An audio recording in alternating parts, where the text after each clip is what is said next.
Nimai is in an ecstatic mood and becomes engaged in conversation with Advaita, Srivas, Haridas, and other devotees.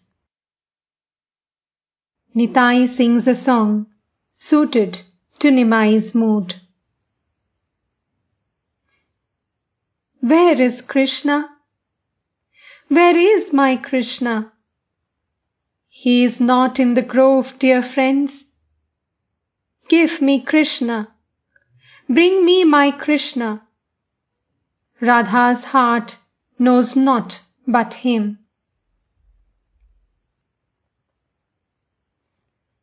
At this song, Sri Ramakrishna went into Samadhi. He remained in that state a long time. The orchestra played on. Gradually, his mind came down to the relative plane. In the meantime, a young man of Khardaha, born in the holy family of Nityananda, had entered the box. He was standing behind the master's chair. Sri Ramakrishna was filled with delight at the sight of him. He held his hand and talked to him affectionately. Every now and then he said, "Please sit down here. Your very presence awakens my spiritual feeling." He played tenderly with the young man's hands and lovingly stroked his face. After he had left, Sri Ramakrishna said to M, "He is a great scholar. His father is a great devotee of God. When I go to Khardaha to visit Shyamasundar, the father entertains me with sacred offerings such as one cannot buy even with 100 rupees. This young man has good traits. A little shaking will awaken his inner spirit. At the sight of him, my spiritual mood is aroused. I should have been overwhelmed with ecstasy if he had stayed here a little longer." The curtain rises. Nityananda is walking in a procession on the public road with his companions, chanting the name of Hari.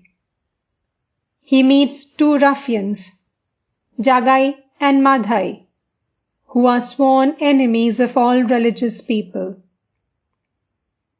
Madhai strikes Nitai with a piece of broken pottery.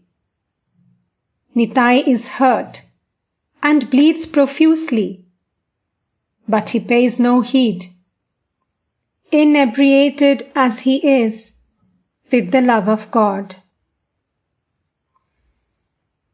Sri Ramakrishna was in an ecstatic mood. Nitai embraces both Jagai and Madhai and sings a song to the two ruffians. "Jagai, Madhai, oh, come and dance," chanting Hari's name with fervor. "What does it matter that you struck me? Dance, dear friends, in Hari's name. Sing the name of our beloved. He will embrace you in love's rapture. Let the heavens resound with his name. You have not tasted true emotion. Weep as you chant the name of Hari, and you will see the moon of your soul. Hari's name would I lovingly give you. Nitai calls you to share his love."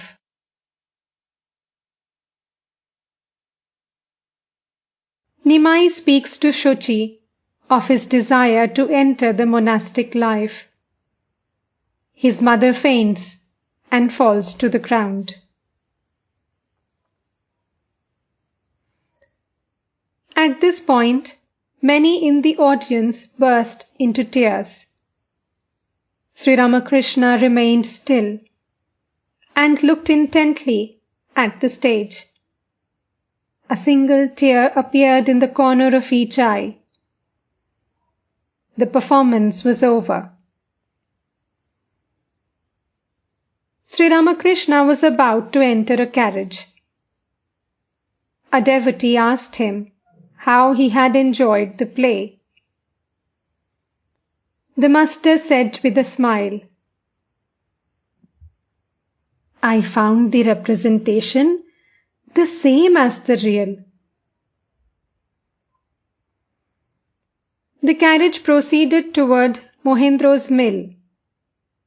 Suddenly, Sri Ramakrishna went into an ecstatic mood and murmured to himself in loving tones,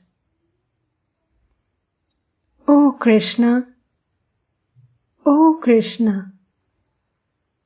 Krishna is knowledge, Krishna is soul, Krishna is mind, Krishna is life, Krishna is body." He continued, "O Govinda, Thou art my life, Thou art my soul." The carriage reached the mill. Mahendra fed the master tenderly with various dishes. M sat by his side. Affectionately, he said to M, "Here, eat a little." He put some sweets in his hands. With Mahendra and a few other devotees, Sri Ramakrishna left in the carriage for the Dakshineshwar temple garden. The master was in a happy mood. He sang a song about Gauranga and Nitai. M sang with him, "Gaur and Nitai, ye blessed brothers, I have heard how kind you are, and therefore I have come to you." The master and Mahendra talked about the latter's intended pilgrimage. Master, smiling, "The divine love in you is barely a sprout now. Why should you let it wither? But come back very soon. Many a time I have thought of visiting your place. At last I have done it. I am so happy." Mahendra, "My life is indeed blessed, sir." Master, "You were already blessed. Your father is also a good man. I saw him the other day. He has faith in the Adhyatma Ramayana." Mahendra, "Please bless me, that I may have love for God." Master, "You are generous and artless. One cannot realize God without sincerity and simplicity. God is far, far away from the crooked heart." Near Sham Bazar, Mahendra bade the master goodbye, and the carriage continued on its way.